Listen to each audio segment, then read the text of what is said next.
Hello friends, अभी आप लोगों के सामने ये क्वेश्चन है जो कि आरआरबी एनटीपीसी 2019 में पूछे गए हैं और ये 21 जनवरी 2021 की पहली शिफ्ट का क्वेश्चन है।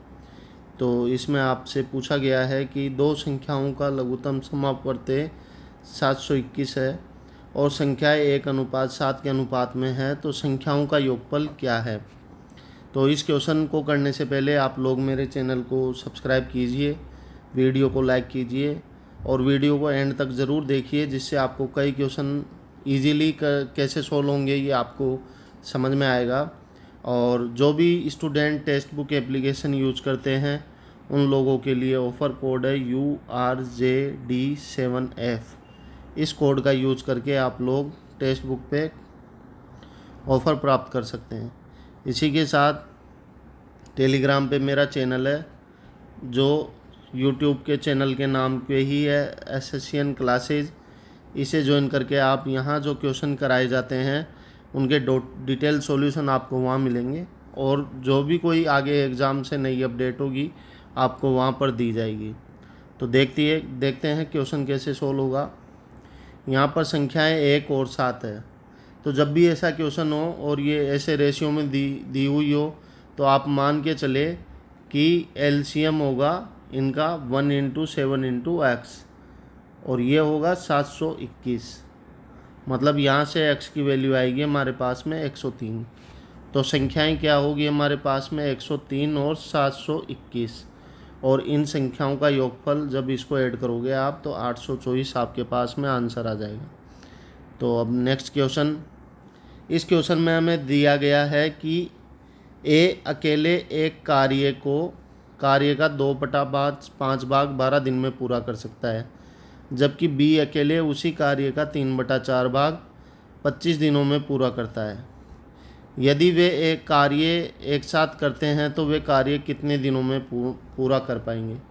इस ऐसे क्वेश्चन में क्या होता है कि ए 2/5 भाग 12 दिन में कर रहा है तो पूरा कार्य कितने में करेगा, 12 × 5/2 = 30। इसी प्रकार बी आपके सामने है कि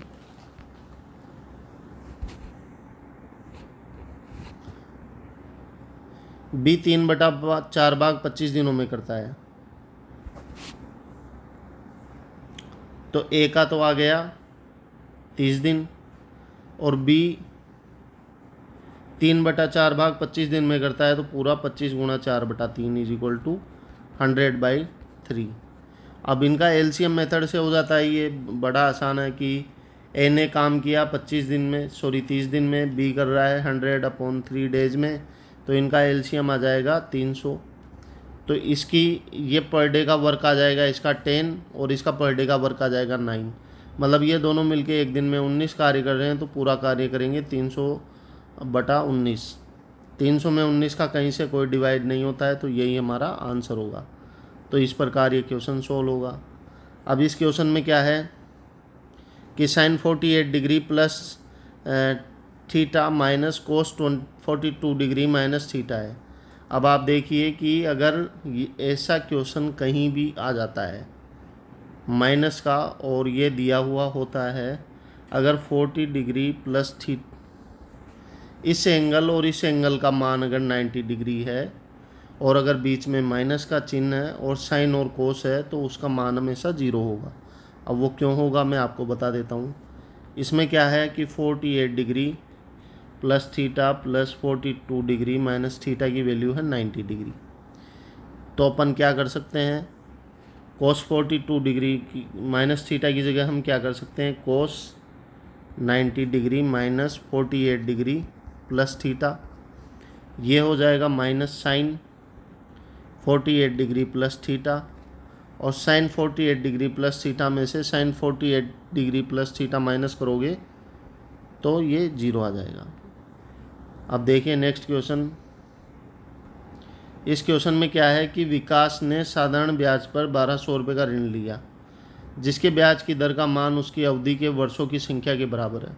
यदि उसने ऋण अवधि के अंत में ब्याज का 768 का भुगतान किया है तो ब्याज की दर बताइए। तो इसमें करना ही क्या है कि 1200 है, टाइम हमें नहीं पता, इसे x मान लिया, दर भी हमें नहीं मालूम, इसे x मान लिया, और ये ब्याज हो रहा है टोटल 768। तो यहाँ पर इसे सोल्व करोगे आप तो एक्स स्क्वायर की वैल्यू आ जाएगी 64, एक्स की वैल्यू आ गई 8। अब आपसे चाहे टाइम पूछता चाहे ब्याज की दर पूछता तो दोनों का मान कितना होगा, 8%। तो ये क्वेश्चन इस प्रकार सोल्व होगा। इस क्वेश्चन में क्या होगा कि यदि -3, या तो बोर्ड मास के तरीके से -3 इंटू 1√196 का रूट स्क्वायर रूट कितना होता है 14, तो -3 into 14 plus √x is equal to 24 - 2, ये हो गया -42, ये हो गया प्लस √x, ये हो गया 22।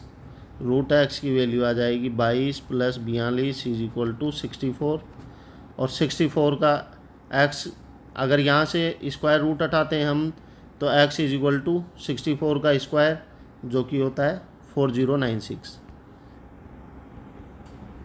अब देखिए ये क्वेश्चन, इस क्वेश्चन में क्या है कि वृत्त के त्रिज्यखंड की त्रिज्या 18 सेंटीमीटर है और केंद्रीय कोण 125 डिग्री है।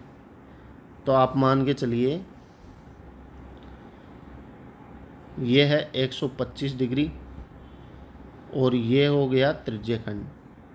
अब वृत्त की त्रिज्या ये हो गई 18, ये हो गई 18, और इसका जो भी परिमाप आएगा इन सबको ऐड करने पर ही तो इसका परिमाप आएगा।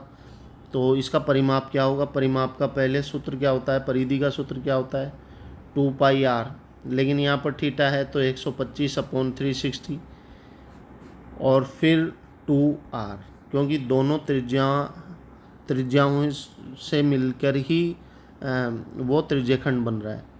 तो अपन वैल्यू रखेंगे 2 × 22/7 इंटू r हो गई हमारे पास में 18, 125/360 प्लस 2 × 18, ये हो गया 20 से डिवाइड, ये हो गया 2 से डिवाइड होगा तो 10, और फिर 2 से डिवाइड होगा तो 5, और फिर 5 से ये डिवाइड होगा तो 25। तो इस प्रकार 11 × 25 होगा 275। 275 में जब आप भाग दोगे तो 39.3 समथिंग इसका आंसर आएगा, और 39.3 में आप 36 ऐड करोगे तो 75.3 आपका आंसर होगा।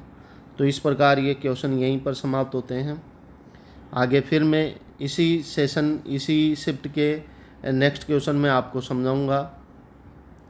तो आप लोग चैनल के साथ बने रहिए, और टेक्स्ट बुक पे ऑफ़र प्राप्त करने के लिए कूपन कोड URJD7F का यूज कीजिए।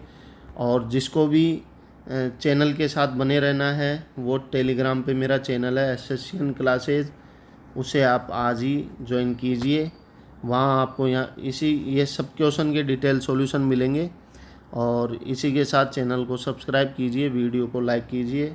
चलिए फिर मिलते हैं, तब तक के लिए जय हिंद।